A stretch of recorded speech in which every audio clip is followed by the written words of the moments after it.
যদি হঠাৎ করে একদিন হারিয়ে যাই, কেউ কি খুঁজবে? হয়তো না। যদি আমার আইডি থেকে ভিডিও পোস্ট করা না হয়, কেউ কি মিস করবে? হয়তো না।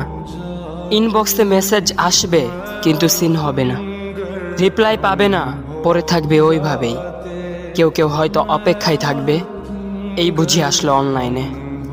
আবার কেউ কেউ হয়তো টেরও পাবে না, কেউ একজন নেই, কেউ একজন হারিয়ে গেছে। হঠাৎ একটা সময় কারোর হয়তো মনে পড়বে, কে জানি আর নেই।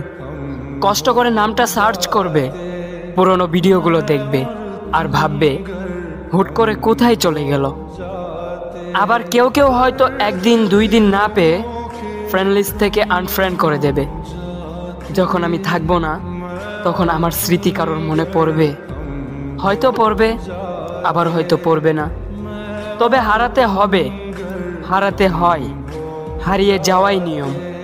পার্থক্য একটাই, কেউ আয়োজন করে হারায় আর কেউ হুট করে হারায়। আমি না হয় হুট করেই হারিয়ে যাব।